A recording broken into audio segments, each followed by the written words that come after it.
Hello, everybody, and welcome to today's Chamber Connect. I'm Cecilia Harry, Chief Economic Development Officer here at the Chamber and EDC. A couple announcements from the Chamber and EDC.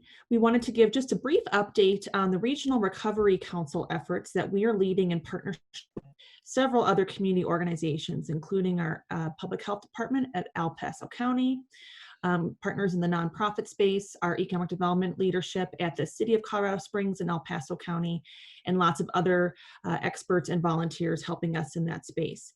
And we're pleased to share that we continue to make progress with various variance opportunities to help more companies across industries open safely and quickly. So look for more information in the coming days about how that process is going. And please consider safely paying a visit to these companies as they open. And our next Chamber Connect will be on June 11th. And the topic of that is why connectivity is key to COVID-19 resilience. And okay, moving on with our program, I will now introduce Jenny Vinatieri from BBSI, the sponsor of this Chamber Connect. Jenny. Yes, thank you. Thank you so much, Cecilia.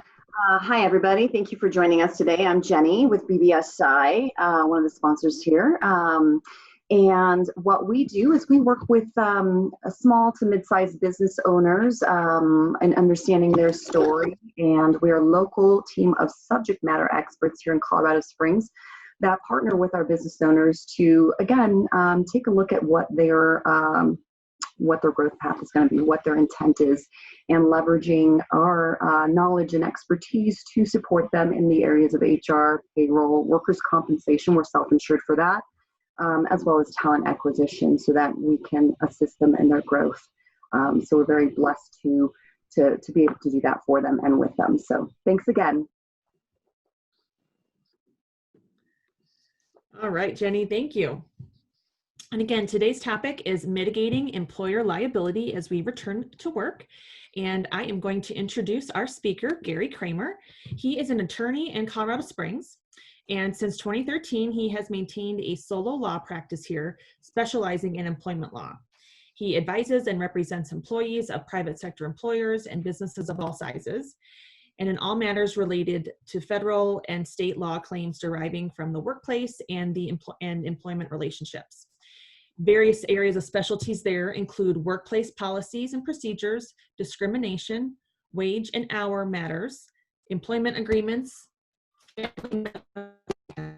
and whistleblower retaliation claims. Gary received his bachelor's degree from the University of Virginia and his law degree from Case Western Reserve University. He also earned an additional master's of law degree in labor and employment law from. Before going into private practice, Gary served for 20 years as a lawyer on active duty in the Air Force. He retired from his last assignment at Air Force Base Command here at Peterson Air Force Base with the rank of Lieutenant Colonel. Gary, thank you for your service and welcome to today's Chamber Connect. Thank you for being here. Well, thank you very much, Cecilia. I'm delighted to be here, and thank you all for attending.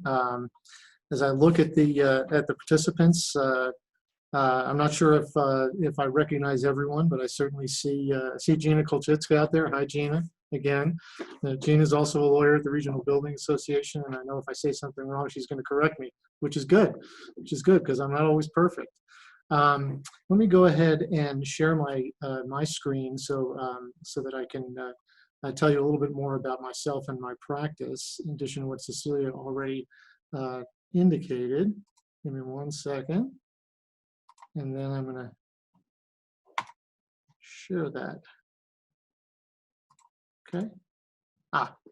There we are. Okay. So a little bit about me. There's my contact information. As you heard, I specialize in employment law. Yep. It's not sharing. Oh, it's not sharing. Oh, okay. No. Well, I will fix that here in a second. All right. I did share. Oh, I see. There we go. How's that? Perfect. Thank you. Yep. Okay, now I got it. All right, now everybody can see my title slide. All right, so there's my contact information and a little something about me that I put together a number of years ago that I like to think helps explain what I do. You can see the Department of Wrong there. It's kind of my tag. I suppose if I wrote that today, I'd probably add the word allegedly to each one of those lines in red. And I would also say that for those of you familiar with the initials after my name, I no longer maintain my certification as a senior professional in human resources from the HR Certification Institute, but I did for a while, and I also had a SHRM SCP. But I continue to practice and focus exclusively on employment law. My practice is primarily these days tilted in the representation of employees. And so those of you, of course, all of you are employers or work for employers. You know, I hope that doesn't make me the bad guy.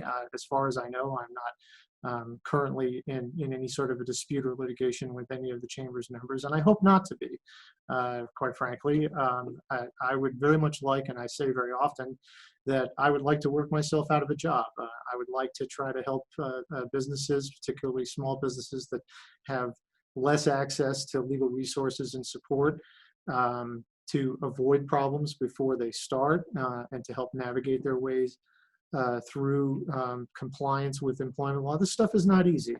I don't make the laws, but I do try to help my clients, some of whom are employers, navigate these matters. And what I tell my clients, regardless of the size of the employer, is that if you have employees, you have problems. You just don't know what they are yet. It's inevitable.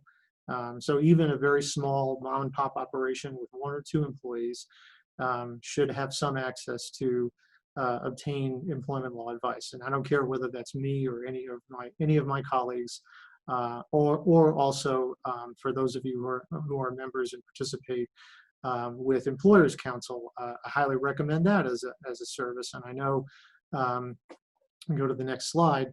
I know that Julia Paris last month presented a similar presentation on this topic. I commend that to you for your review. I think there's going to be some overlap between my presentation and hers, but I think that's a good thing. And this will also give you, those of you who have, even those of you who have seen that presentation and attended it, the opportunity to ask additional questions. And there have been some recent changes, even just in the last month, as you all know. I'm not going to cover details of the CARES Act or paycheck protection and those things. I believe that the Chamber has, first of all, has an excellent page worth of resources for all businesses to assist them on COVID-19 matters. And I commend that to your attention if you have questions about any of those things. And I think there's also already been a presentation on some of the financial and tax requirements and issues related to those programs. I have also seen, but I'm not going to discuss today, some discussion and guidance on contractual impacts, both private contracts in the commercial arena as well as government contracts. I'm not a commercial or government contracts attorney, but I have seen a presentation related to that. If anybody wants to see that, I can certainly connect you with those resources. In general, I'm not going to talk about the operations of the courts, but it will not surprise anyone on this call, I don't think, that the courts have been severely impacted in their ability to operate. They continue to operate, just as all of you have and continue to, in primarily a remote environment.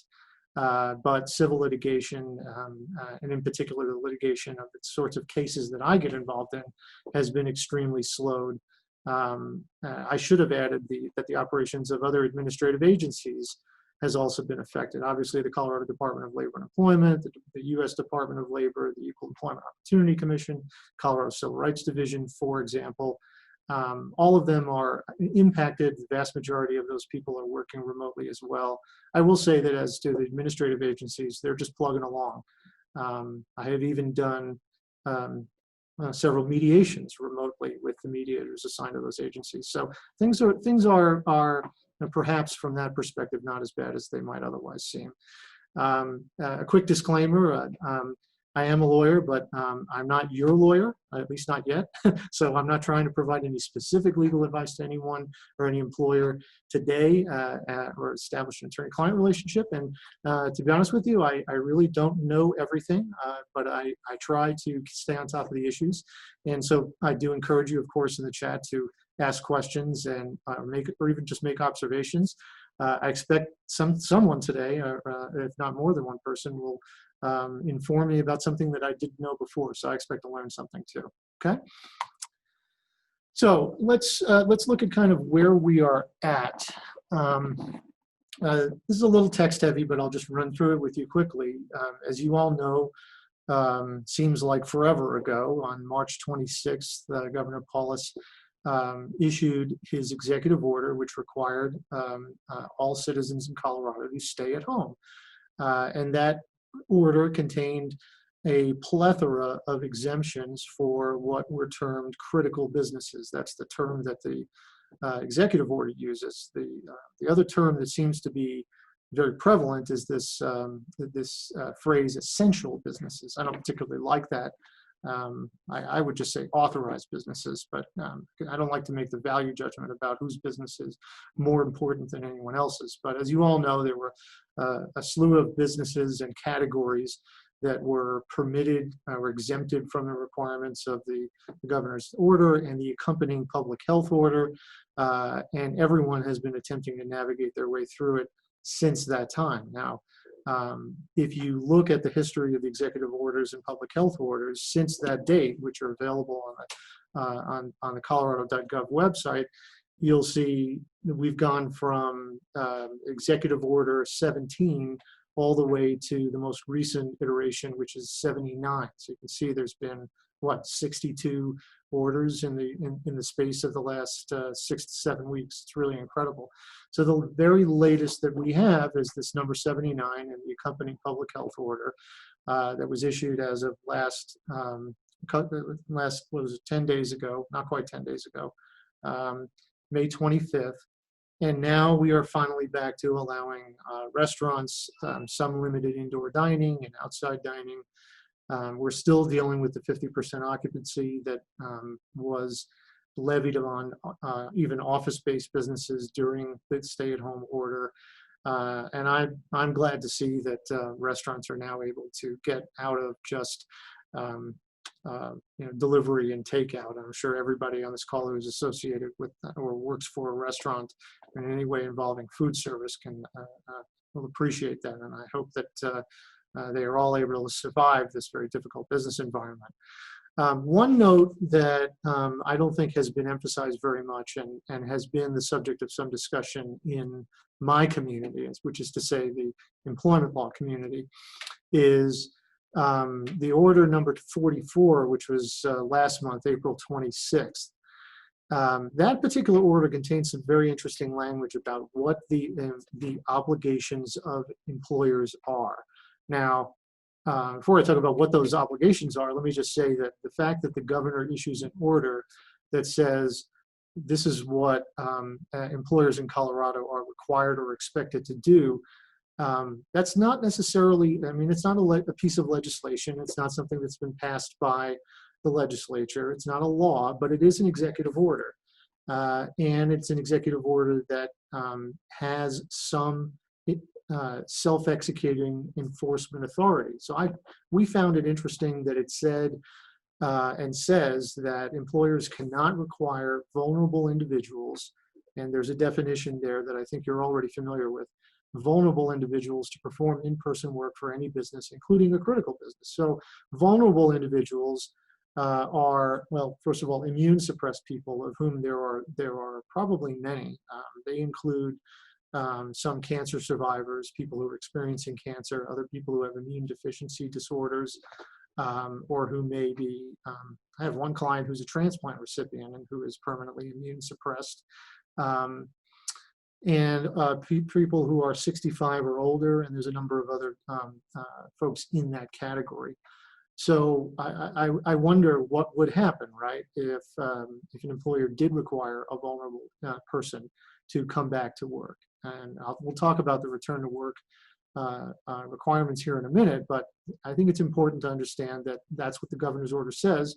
And if you have a question about whether you've got a vulnerable individual and whether there is some alternative to asking them to actually come back to work in your workplace, I encourage you to look very carefully at that. The other part of the executive order, number 44, is that employers must accommodate workers with childcare responsibilities and those who live with a vulnerable person. Now that's going to overlap with the leave and pay requirements, the paid leave and paid sick leave requirements of the of federal law, which I'm going to get to in a moment. But I'm pointing out that the governor's executive order also emphasizes this legal requirement to provide that accommodation. And then the last piece, that last bullet there on the slide, employers must provide reasonable accommodation and are prohibited from discriminating against employees who have COVID-19 symptoms or who have been in contact with a known positive case of COVID-19. I can just tell you anecdotally, I have heard of some examples of situations that sound like they may fit this scenario.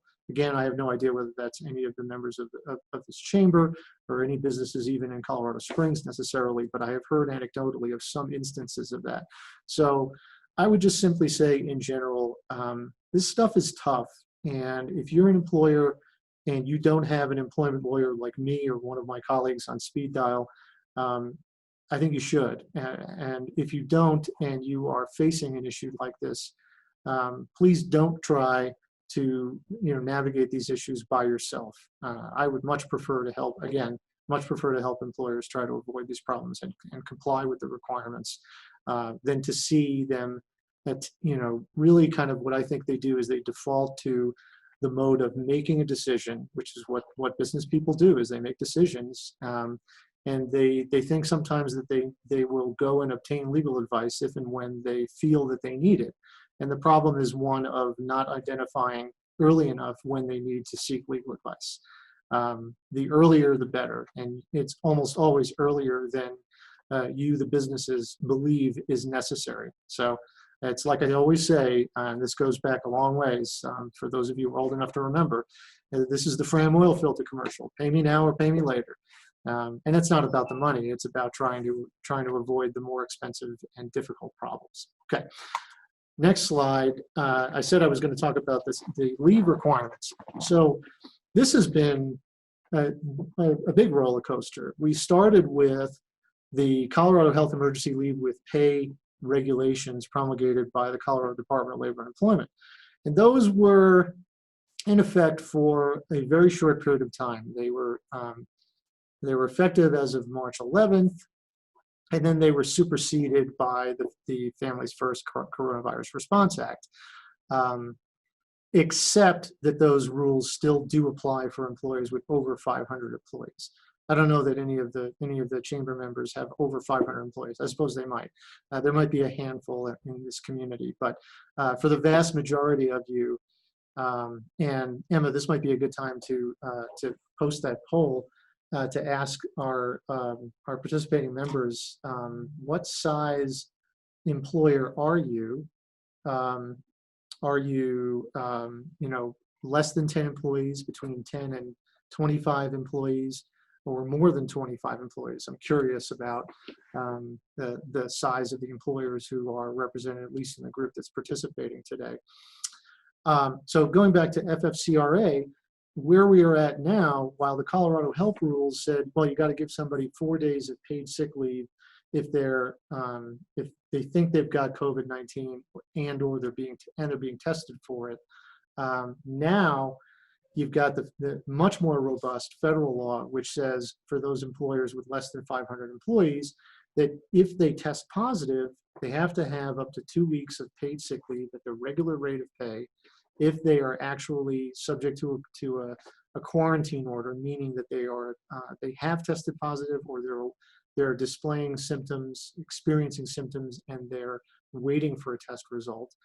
And then, more complicated, you have to give them up to 2 weeks of paid sick leave at 2/3 of the regular rate of pay if the employee is unable to work because they have to care for somebody in their household who is quarantined. Or, and this is probably moot because all secondary schools have now completed the school year, but for that period, if you had employees who couldn't work, who were unable to work and unable to telework in any way, or any meaningful way, because they had to care for a child whose school was closed, that one, that one is going to be interesting to see if there are disputes about, I'm not aware of any of them specifically, but if there are disputes about employees who are not paid by their employers or who assert that they were not paid correctly because they couldn't come to work because they had to stay home with their kid whose school was closed or childcare was closed. I think that's going to be an interesting area to see potential legal claims come up. So my advice to all of you employers would be to ensure that you've gone back and reviewed compliance with that provision as well, particularly now that school is closed for the summer and in fact never reopened. The other piece, that third piece at the bottom of the slide, is there is a provision that provides for up to 10 additional weeks of paid expanded family and medical leave, again at 2/3 of the regular rate of pay if the employee is unable to work because they don't have access to childcare. Now, I'd be curious to hear if employers are experiencing this in our community. My understanding is we've got childcare providers who are doing their best to stay safe and stay in business and actually continue to try to provide childcare. But I'm curious to hear if there are examples of employees who are unable to continue to find childcare, or and that's the reason why they can't work and cannot also be permitted to telework. I'm always interested in hearing what those scenarios are like. And thank you all for responding to the poll.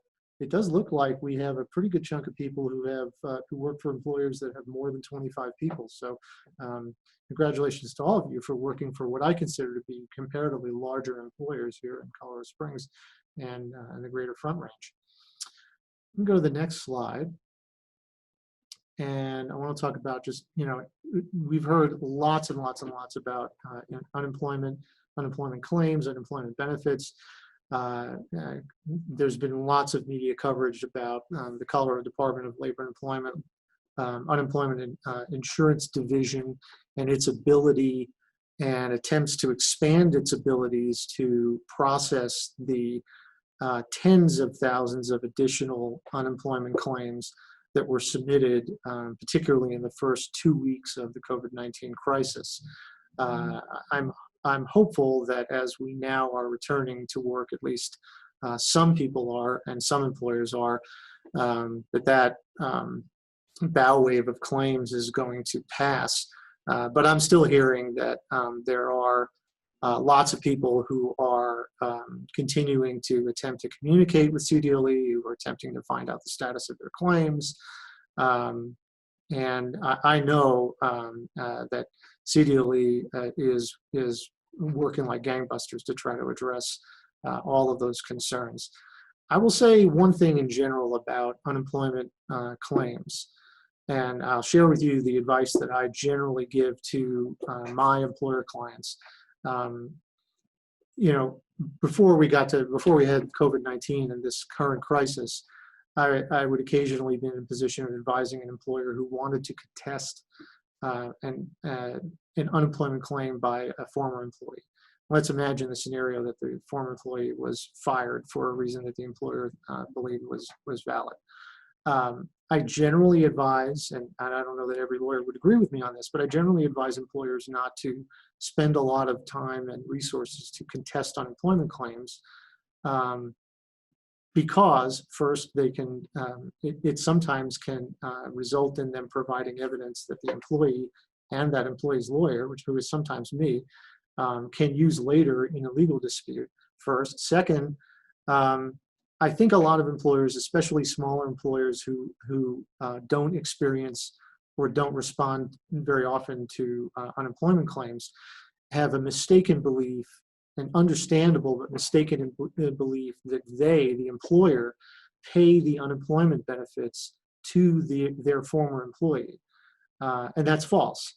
Unemployment benefits are paid by the state, by the Colorado Department of Labor and Employment, and out of a fund that is funded by a payroll tax on all Colorado employers. And so when you get that form or an inquiry from the Division of Unemployment Insurance that says your former employee filed a claim for unemployment, please tell us the facts about the employee separation. And then they have this thing that says, your account could be charged X. And that's what I think is very misleading. And I would very much like to try to work with CDLE to try to address that source of misconception. So just please spread the word that that's not quite what some employers understand it to mean. Again, the employer does not pay those benefits. They're paid by the state. What they're talking about there is the insurance aspect of this, that every year CDLE will look at you as employers and decide and say, well, did this employer have any claims of unemployment? If so, did the claimant qualify for benefits, and were they paid benefits? If so, how much benefits did we pay out? And that results in maybe a very, very tiny impact to the already very, very small payroll tax that Colorado employers pay. So I would just encourage you to look at that issue a little bit more closely, not necessarily specifically in connection with COVID-19, but just in general. I think employers who have larger employee workforces and who experience greater turnover, particularly because they for whatever reason they're terminating the employment of more employees on a regular basis. I think those employers do have, I think it is wise for them to pay a lot of attention to their unemployment claims and possibly respond to them in great detail. But I think the vast majority of other employers, particularly smaller employers, really should consider that more carefully. Now, related to unemployment is the circumstances of return to work. And I know all of you have heard, and I certainly have received some inquiries from employees who found themselves, particularly because of the supplemental federal benefits of $600 a week that Congress provided, that they suddenly found themselves enjoying a windfall. They were making more money remaining unemployed than they would have if they were working. And that was a great concern. And what I can tell you is, and it's right there on the CDLE website and the return to work guidance. It says that making more money on unemployment that's more than your regular wages is not a reason to not return to work. And so if you have an employee who says, well, I don't want to return to work because I'm making more money right now, and the answer is, well, look, either return to work or we're going to terminate your employment. And if that happens, I would imagine, I don't speak for unemployment, but I think that employee, that now former employee, would probably not qualify for continued unemployment benefits. So you can imagine the advice I've given individuals who have contacted me.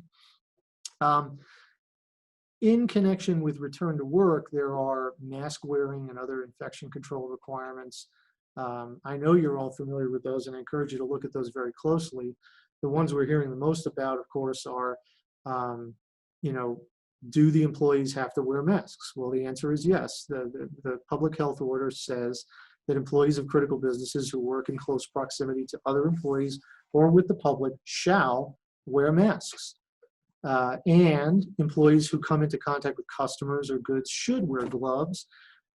There's also some stuff involving food preparation. It says those people should absolutely wear masks and gloves. So those of you who have employees in those roles, I know you're already paying very close attention to that. I do think it's a little curious that the public health order says, and you can see that on the slide that I underlined those words because they're important for lawyers. On the one hand, they say shall wear masks, and then the other hand, they say should wear gloves. I think those distinctions are important. I'm not sure why the Colorado Department of Public Health and the Environment, who are responsible for the public health order, made that distinction between masks and gloves, but that's what the health order says. As a legal matter, that public health order is enforceable. And of course, we've also heard of a couple of examples of restaurants who attempted to open during the shutdown. I have one in Castle Rock and one in Rifle. Obviously, I don't recommend that to anyone. I think we should all be paying attention to the what I consider to be the valid legal requirements that have been promulgated by our government. I understand a lot, businesses' frustration and the economic pain that all of this has caused everyone. But let's be clear that the government will enforce the laws that it has passed or announced in the case of these health orders. Public Health Order 2026 does, at least currently, expire on June 14th. I think we can expect to see some extension or modification of it prior to then. That seems to have been the pattern whenever there is a time or date limitation on these orders. So I would keep a close eye on that date, if not before then, and see whether and to what extent that order is modified. Let's see. Oh, thanks for sharing. Gina sent me the absolute latest, which is as of June 1st.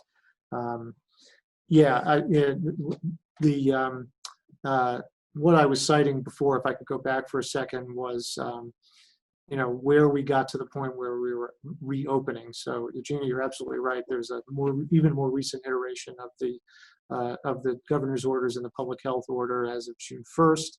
And that is the absolute latest, and that's what you should be reviewing for the absolute latest guidance. Let me go on to OSHA, the Occupational Safety and Health Administration, an independent agency that falls administratively under the U.S. Department of Labor. This is something that Julia from Employers Council also discussed, and I want to emphasize it.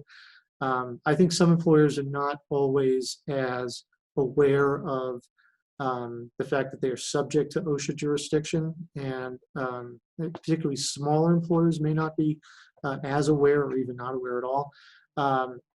Where OSHA comes into this is, this is the agency that regulates occupational safety and health in U.S. workplaces and has jurisdiction over virtually all employers in America. Their position is that COVID-19 is a recordable illness, meaning that if your employee, an employee of your business, contracts and tests positive for COVID-19, you should document that. You should record it. And they are asking and saying that they interpret their guidance as saying that if you've got an employee who's confirmed positive for COVID-19, and you can determine, or you believe you can determine, that it was work-related, you should record it. Now, recording does not mean that you have in any way violated any OSHA standard or any other applicable legal standard. It simply means that you're keeping track of the information. What OSHA expects and what their guidance dictates is that you need to investigate how and why within the available information that you have, and with adequate respect for the employee's privacy,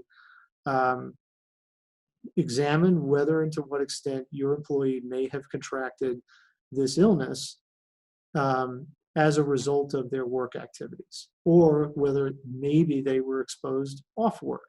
And the way you do that is you look at their work environment, you talk to the employee privately, and you see if you can figure it out. If they don't seem to have had any potential contact with anyone who might have infected them off work, but they did have contact with members of the public, for example, at work, well, then maybe that's something that you would say, well, maybe they caught it from that person. No one is asking employers to be epidemiologists, but the concern here, I think, is when you have not just one employee, but you start seeing 2, 3, 4, a cluster of employees in the same workplace. It becomes clearer that they may have exposed each other and infected each other, however unknowingly. And this is something that you, the employer, need to know and be able to take steps to address. It may require you to look more closely at your work environment, at your disinfection procedures, et cetera. And OSHA wants you to record that information and report it. There is an important limitation to this recording requirement that predates COVID. It says employers in low hazard industries, and that's the vast majority of you, who have fewer than 10 employees, so 9 or less, have no obligation to record or report not just cases of COVID-19, but any other employee illnesses or occupational illnesses, unless you have a fatality, an in-person hospitalization, an amputation, or an eye loss. So let's hope that none of those things happen to any of your employees. But if it does happen, and you are still an employer with fewer than 10 employees, those are things that you do have to record and report. And OSHA, of course, is going to want to know that. Now, more specific to my practice, certainly I get a lot of calls from potential clients who attempt in their way to articulate what they believe is a form of whistleblower retaliation. I will say that Section 11C of the Federal OSHA Act does prohibit retaliation against an employee who participates in an OSHA investigation or who voices safety and health concerns about their workplace. I don't want to get into too far into detail about that, but I will say that they're not required necessarily to be right about what their safety and health concerns are. The law says simply that you can't retaliate against them for having raised those concerns. So if you have an employee who says, "Hey, I think my workplace is unsafe," or "I think there's a health concern because I don't think that we're following CDC guidance or following El Paso County Department of Health guidance or Colorado Department of Health guidance, et cetera," then that's an opportunity for a conversation. That's an opportunity to say, well, okay, Mr. Employee, what is it that you think that we should be doing that we're not doing, or what's the source of the concern? And have a dialogue with that employee. If maybe they're wrong, maybe they misperceive it, but it's an opportunity to listen. And I encourage you to do that. Employees who allege that they have been subjected to an adverse action in retaliation for raising legitimate workplace safety and health concerns have 30 days to file a complaint with OSHA, and OSHA will investigate. It's become a lot easier in recent years. There's an online form for them to fill out, or they can call OSHA, or they can email OSHA. It's pretty easy for an employee to file an OSHA complaint. I think they're getting better at it. And I myself have prepared and filed OSHA retaliation complaints on behalf of some of my clients. So again, I hope that never involves any of you, and it's an area of caution that I would commend to you that, if you have somebody who's raising safety and health concerns, I think that's a warning sign. That's in case of, potential OSHA complaint, break glass and sit down and talk to the person, and maybe also call your lawyer, okay? Work through it, document it well. If the concerns are not valid and the employee continues to voice concerns, just say, look, we're doing everything that we're supposed to do. What seems to be the problem? That's a human resource management and leadership challenge for any employer under any circumstances. And it would not surprise me, and I've certainly heard anecdotally that there are people who have concerns that, maybe they're not thinking it all the way through, and maybe they're just not aware of what the requirements actually are. So an area of caution for sure. My next slide. EEOC guidance. So when I say EEOC, I mean Equal Employment Opportunity Commission, and I also mean the Colorado Civil Rights Division for those of you who work for employers who have fewer than 15 employees. That's the threshold for federal jurisdiction is 15 or more.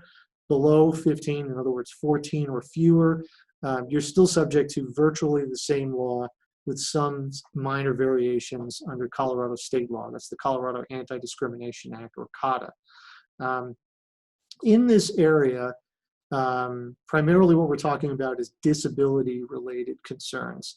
So the Americans with Disabilities Act prohibits disability-related inquiries and medical exams of employees, except under very limited circumstances. Those of you who are involved in medical exams will be familiar with this. You can do a post-offer medical exam of an employee. So in other words, after you have determined that you want to hire this employee and you've extended a conditional offer, you can say, for example, the most common example is, we're issuing you a conditional offer of employment subject to you passing the drug test, right? That's a medical exam. Of course, as you all know, you cannot do a medical exam. You can't do a drug test before you make the decision to hire the person. Well, the same idea applies to this. Well, what are we going to do about COVID-19, right? In the same sense that you want to know if you have if you're about to onboard an employee who you think might, like you don't want to onboard an employee who is a current user of illegal drugs, right? Same token, you don't want to onboard an employee who is currently experiencing or is currently sick with COVID-19, because that's unsafe for the soon-to-be new employee as well as the rest of your employees, and you're not doing any of the rest of your employees any favors. So you are allowed during the pandemic to ask your current employees, and you're also allowed to ask any potential future employees, are you experiencing any flu-like symptoms? And that's not an exclusive list. I would refer you to the CDPHE guidance on that. But yeah, you want to know, are they experiencing those symptoms? And you also want to maintain that information as a confidential employee medical record. I'll say one thing about the confidentiality piece on this.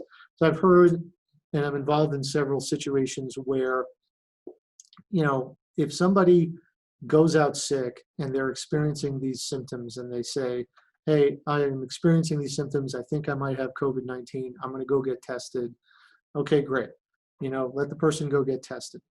That employee may or may not share that information, or it may or may not come to the attention of other employees through the grapevine or whatever. But you as employers need to respect and maintain the confidentiality of private health information related to your employees, whether in this or any other context. So don't do what I have heard has happened in some other cases.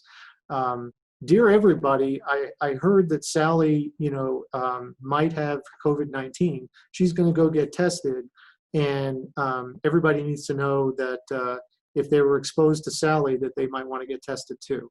Okay, that's that is a violation of Sally's privacy, and that's not going to make the situation any better. What you can do is you can say, hey, the 10 employees who work in this area, an employee in your work area, may have contracted COVID-19. That employee is currently getting tested. We will let you know if that test comes back positive. We're providing this information to you. We cannot identify who the employee is. I realize this is a little bit of a dance. The vast majority of the time, people are going to figure out who you're talking about. But you, the employer, should not be identifying that employee by name.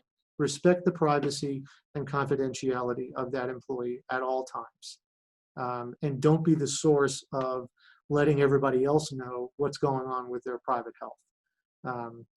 If you have an employee who maintains their own privacy and confidentiality, and you do too, then guess what? No one else is going to know, unless the workplace is small enough and people just figure it out. I know a lot of you are already doing temperature checks. That there's been lots of discussion about that. It is absolutely authorized. CDPHE has some fantastic guidance, including even, I think, some sample worksheets and record forms for keeping records of exactly what you're doing every single day with these temperature checks, and who's doing it, what the result is, when they do it, disinfection of the thermometers, et cetera, et cetera. So I would commend those to your attention as well. There's nothing wrong with doing temperature checks, and quite frankly, I'm not sure of the answer to this. I wasn't able to find this answer before I got on today. I cannot recall if the Colorado Department of Health or El Paso County has mandated temperature checks in a particular workplace or not. So you're welcome to let me know the answer to that, because I'm frankly not sure whether it's actually mandatory or not, and if so, who does it apply to? That would be good to know for everyone, myself included. I just didn't get a chance to look at that. And I've already talked about hiring an applicant screening. You can, of course, exclude a sick employee or someone who you think has based on the information you have. You can tell them, hey, you may not come to the workplace unless and until you are cleared. You get a doctor's note. You cannot you know, remember, consistency is the watchword of avoiding legal problems, right? You don't want to treat any particular employee or group of employees differently than others. So if it has never been your practice to require a return to work health certification from a doctor, you don't absolutely have to do that just for COVID-19. Now, one of the things that is on the Chamber's website, the Chamber and EDC's website, and it's a link to something that Employers Council provided, which I think is fantastic, is there's a whole thing on emergency leave and the requirements we've already talked about, but there's a return from confirmed COVID illness or COVID-19 symptoms employee self-certification form. I like that a lot. I think it's fantastic. And I think that should be sufficient for any employers to discharge their obligations to keep their own employees safe. It's just going to be very, very hard, I think, for some employees to go back to their doctor and obtain some sort of a return to work authorization or documentation under the current environment. It's going to be very hard. So I would suggest that self-certification form to you and commend that to your attention.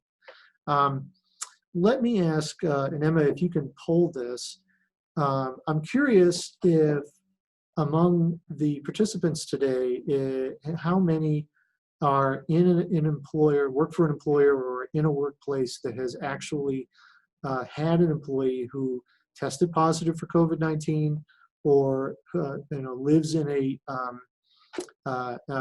has a member of their household who tested positive for COVID-19 and therefore had to self-isolate as a result, either because they were actually sick and recovering or living with someone who was sick and recovering. I see some poll results on that. It looks like the majority is no, which is consistent with what I thought. We do have 4 yeses, okay, and about 20 or more no's. So thank you all for responding to that. I was curious about that. Certainly offline, any of you have questions or concerns about any of those scenarios, you're welcome to contact me, and I'm happy to talk with you about it offline. But it does seem to me that, and as I was preparing for this today, my thought was that a lot of it's what if, and a lot of it is navigating the return to work requirements, and the minority of the employers out there have actually had somebody test positive and or live with someone who tested positive. So that seems to be the case, at least according to the informal poll that you just responded to. So thank you for that.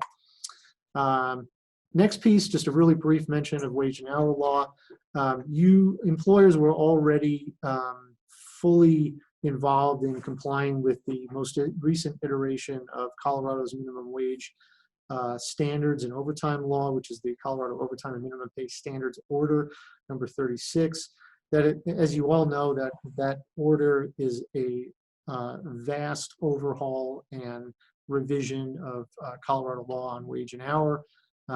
It expands the jurisdiction of and application of those standards to beyond the industries that it formerly applied to, and that was already in effect, and you were already required to comply with it as of about, I want to say the date was March 16th. So right as COVID hit, you were being required to respond to comps. There's nothing specific about comps that relates to COVID-19, but this is just another headache for you and me to comply with. I will say, as far as the federal wage and hour law, Fair Labor Standards Act, just a reminder that you only have to pay your non-exempt employees for hours actually worked, and Colorado law is no different on that. So if during the closure or the partial closures that any of you were subjected to, you are not required to pay those non-exempt employees for hours that they did not work. You always need to keep in mind your minimum wage and overtime requirements, of course. there are some interesting scenarios involving exempt employees who are exempt, who are generally salaried, although there is such a thing as a non-exempt salaried employee. I don't want to go off on a tangent about that, but typically salaried exempt employees, you have to continue to pay them a salary any week that they work. That's not COVID-19 specific guidance. That's standard Department of Labor guidance for compliance with the Fair Labor Standards Act. You can, and this is not a function of the federal law, but you're not required to require your employees to use or exhaust any of their accrued paid leave or vacation or paid time off, whatever you want to call it. Just keep in mind the Fair Labor Standards Act, in fact, no law, federal or state, requires you to offer any form of paid leave, vacation, or paid time off, or what have you.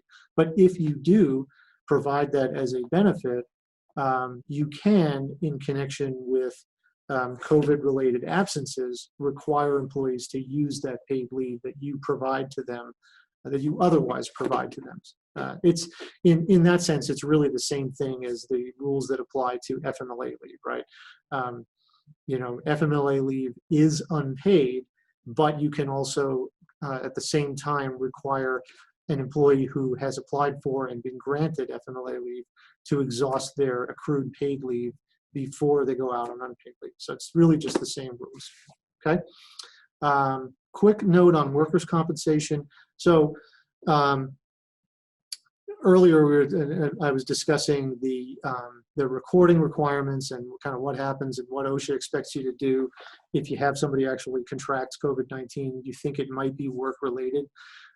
There is a bill that I and other lawyers who are part of the Colorado Bar Association Labor and Employment Law Section Executive Council, we were asked to review this. It has been offered and it's currently pending. It has not been passed, but it's a bill that's been offered in the Senate that would cause a legal presumption for any essential worker who contracts COVID-19. The legal presumption would be that they caught it in the workplace and therefore it's a compensable work comp claim. This is primarily a concern for the insurance companies, Pinnacle among others, and you can see who those essential workers are. There's a series of broad categories, primarily first responders in healthcare, but also anyone who's involved in cleaning or construction or logistics or maintenance at facilities, hospitals, and healthcare clinics that care for people who are experiencing COVID-19, and that also, or any facility that has had an outbreak of COVID-19. So I know some of the prominent members of the chamber are some of the cleaning companies like ServPro, et cetera. So those folks, if they're cleaning a place that was affected by COVID-19, I don't know, I'm just going to pull one out of the hat. Colorado Springs Bridge Club, which we all read about. You got somebody who tests positive for COVID-19 after cleaning that place, well, they're going to be presumed, if this law passes, to have had a work comp compensable claim. So more to follow on that, but something to pay attention to and keep your eye on. Finally, Colorado Work Sharing Program. This is an alternative to layoff. Those of you who are still considering layoffs, hopefully you're not, and hopefully you're really more focused on returning people to work, but this is an alternative to that and a way to kind of bridge the gap. Not all of you may be aware of it, so I encourage you to review that if it's in any way a fit for your requirements. One other thing is that in the current environment, we're concerned, those of us in the legal community as well as in law enforcement and otherwise, are concerned about, always concerned about domestic violence. Not everyone is aware that several years ago, the legislature passed this additional leave requirement that requires employers to provide up to 3 working days of leave for victims of domestic abuse, stalking, sexual assault, and other acts of domestic violence. So if you have an employee who tells you that that they are one of these people and that they are seeking a civil protection order, or they need to go find a different place to live, or they need to go find a lawyer, that should ring alarm bells with you, and you should recall and remember this requirement. Okay. The last thing that I will give you before I shut up and answer questions is I've tried to collect a series of links for things that I relied on to review today and that I think provide fantastic guidance. There is really a lot of guidance. And so I will just say that,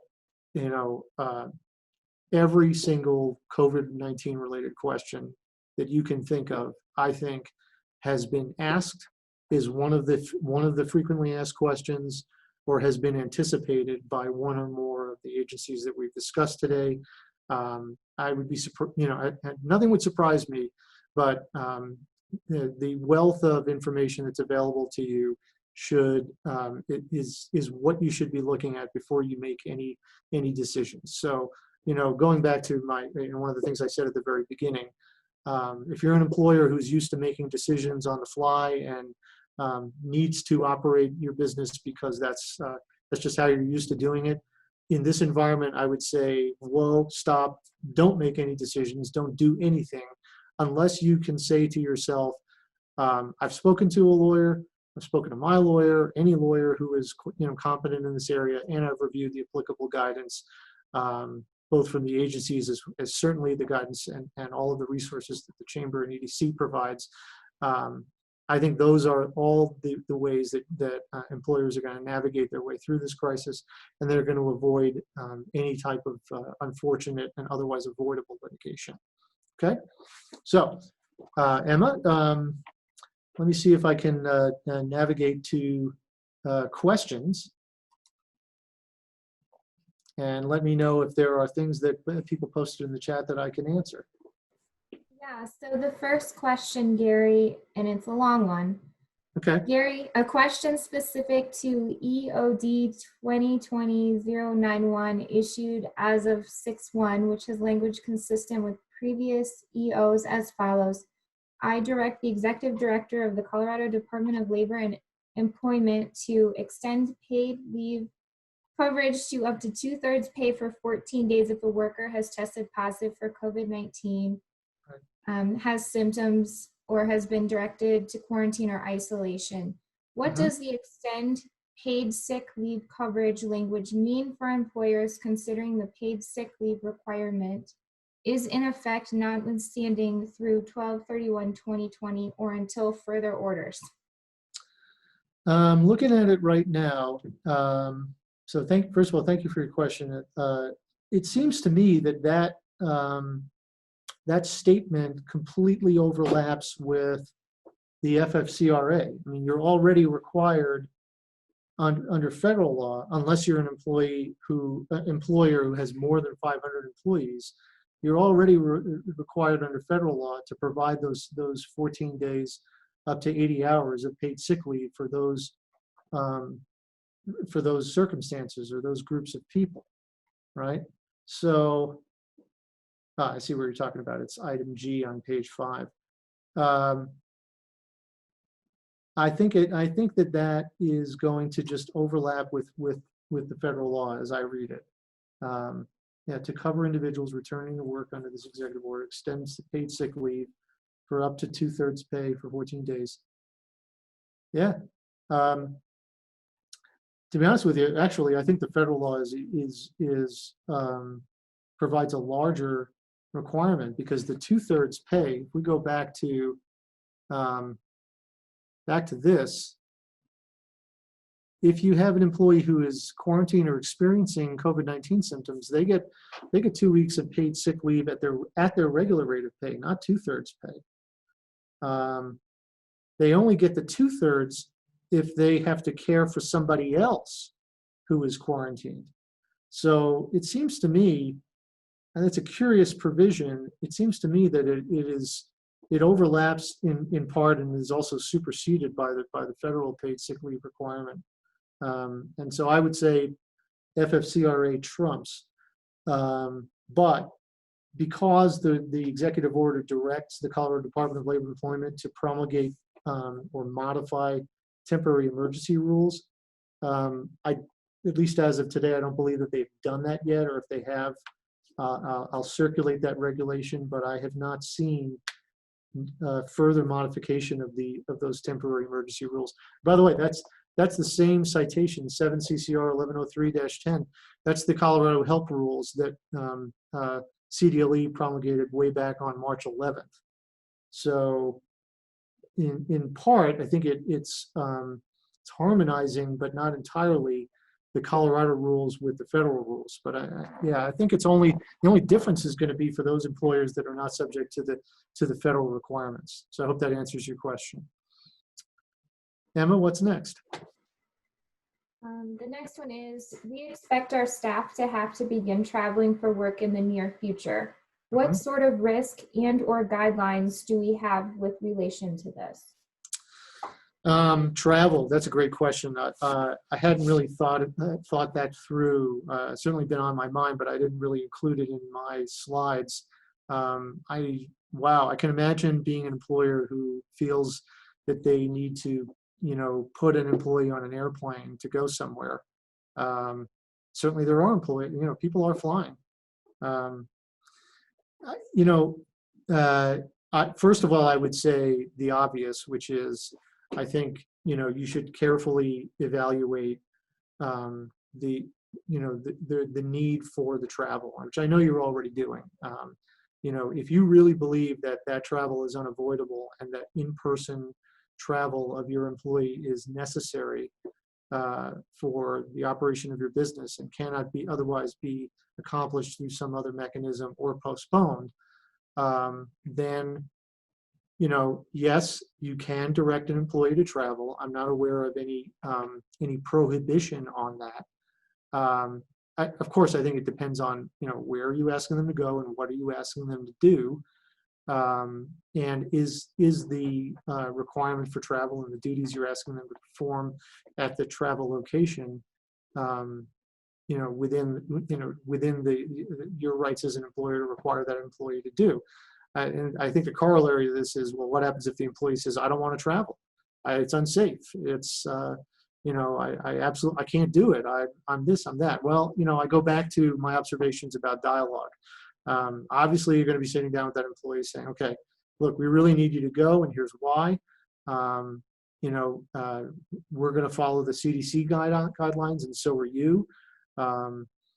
And this is why we think this is a valid requirement. So I guess without a lot more detail, I can't really address it. But in general, I would say I'm not aware of anything that says employers may not require any employees to travel once once the general travel restrictions are lifted. I mean, for a while, the governor's orders required us to not travel within a few miles of our homes, right? And to restrict employee travel. But I think as we are now transitioning back to work, I'm not aware of anything specifically that says employers absolutely may not require somebody to travel. But I think if you have somebody, the other thing I would say is go back to the vulnerable person piece that I mentioned. You can't require a vulnerable individual to perform in-person work. Well, that person is already going to be, either teleworking or out on leave. So if this employee who you want to travel is a vulnerable individual, I think in that sense, you cannot require that employee to travel. That would be my response. Okay. Emma, what else? If you have a must-wear mask policy and you have someone that is not wearing a mask due to a health-related issue, how do you keep that private for the employee? Yeah, that's a great question. I have heard of a scenario like that. So let me start with first. I already covered the mask requirement. You've got a public health order that an employee of a critical business shall wear a mask. So we are assuming that we have an employee who, because of an underlying health condition, which probably would qualify as a disability, I'm assuming that it's perhaps some respiratory condition, that employee is requesting, as a reasonable accommodation of their disability, relief from the mask requirement. I don't know how that's going to work out, to be honest with you. I really don't. I will say first, I'm not a doctor, but I will say first that I'm skeptical that there is any such health condition that is so significant that asking the employee to wear a cloth or medical mask is not possible, that it would threaten their health and they're unable to do it, I would ask that employee, the source of the information that they're presenting as to, or the basis for their request for relief from the mask requirement. If, I would ask that employee, has your doctor stated that you may not wear a mask? And if so, can you provide that recommendation in writing? I think the employee needs to be concerned that, you don't, assuming that you have a doctor's recommendation that says, look, if this employee wears a mask, they're going to pass out, or they're going to, whatever, it's going to damage their health. If you have somebody like that, I don't know how, you could keep that private from other employees. I think you have to discuss that with the employee to say, if we are to accept and grant this request by your doctor, in order to accommodate your disability, it's impossible for us to keep that from the other employees. How would you like us to handle that? How would you like us to communicate that? And what are you going to tell the other employees about why this person has been exempted from the mask requirement? I think it's a very, very dicey issue. But I would go back to, I have foundational skepticism, arguably uninformed from a medical perspective, as to whether there is such a person who really is medically unable to wear a mask. I'd be really curious to understand the details there. I have definitely heard of employees who have expressed a strong preference not to wear a mask, who are uncomfortable wearing a mask, who don't want to wear the mask. But none of those, to my mind, qualify as reasons why, or excuses for excusing an employer from enforcing uniformly the mask requirement. So I hope that answers your question. Emma? Yeah, we have time for one more. Okay. How do you suggest handling a scenario when you have an employee who tests positive for COVID-19? After notifying the rest of the staff of the positive case, some employees express concerns about returning to work. Right.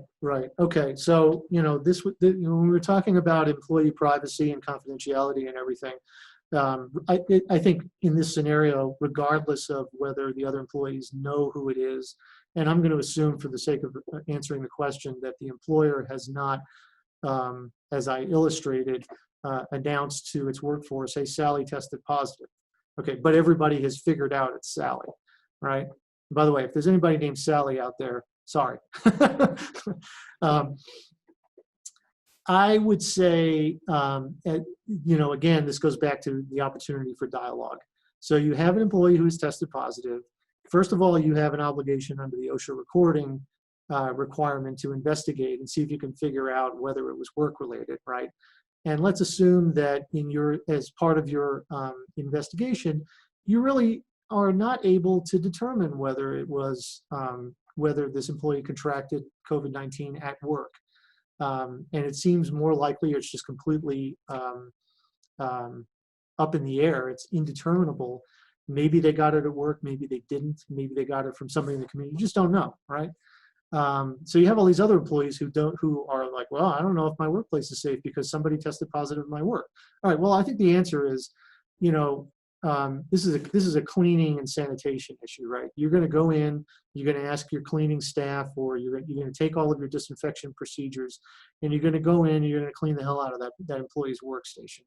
And you're going to clean the hell out of anything else that they might have touched, right? So you at least want to be able to tell your employees, okay, look, I know that Sally tested positive. Okay, again, you're not saying Sally, but this, an employee is, tested positive. We told you that. And in the same breath, I think you want to be telling them, hey, we don't know how that employee contracted it, but we have redoubled our efforts. Here's all the things that we're doing to disinfect our workplace.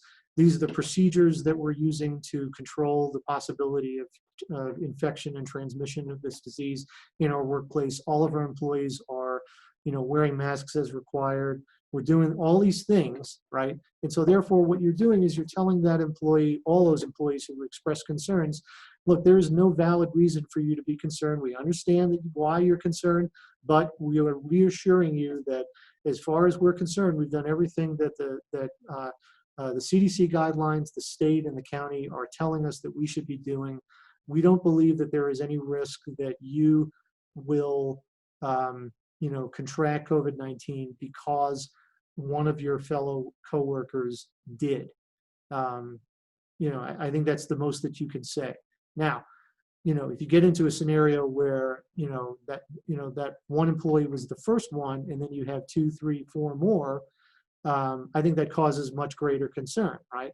That goes to the OSHA requirement of investigating and recording. And I think now you have real reason. And I think anyone using common sense would have real concern about what's going on here and how this cluster developed in your business. And but I still think the answer is going to be the same. I think, you can't automatically acknowledge and tell employees who are express concern that one of their fellow coworkers caught COVID-19, that all of a sudden they should now be excused from returning to work or what have you. I think you have to make an individualized assessment in each and every case. I think you have to acknowledge the concern, discuss the concern, maintain the confidentiality and privacy of the employee who did test positive, emphasize your infection control procedures and compliance with the requirements that you have, and then tell that employee, if this is an employee who you need to come back to work,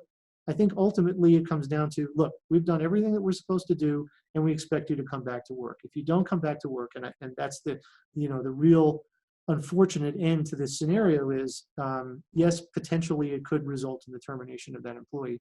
And based on the scenario you've described, I would not consider that unlawful. Okay, Emma? Thanks, Gary. We're going to wrap up now. Okay. We appreciate you so much for coming on and talking about this. And well, thank you again for the opportunity. I will say again that anyone is welcome to follow up with me. As you know, I provided my contact information, and if there was not adequate time today to address every single question, Emma, you're welcome to forward those to me, and I can circulate some responses back to you. And I'm happy as a member of this community and a member of the El Paso County Bar Association, Colorado Bar Association, to try to lend my hand to the extent possible to help guide your members through the compliance requirements on this and help avoid litigation. I for one, like to wake up every day with a reason to stay out of court. I know that sounds counterintuitive to my practice, but I really do want to try to help everybody do the right thing and avoid litigation. I realize it's not always possible sometimes, but I certainly want to help. So thank you all for your time today. I appreciate it. Yes, thanks again, Gary, and thanks everybody else for joining us today. And this will be recorded, or is being recorded, so I'll send it out in an email later. And feel free to forward to any of your contacts or connections, and it'll be posted on YouTube. Thanks again, Gary, and we will talk to everybody soon. Have a good rest of your day.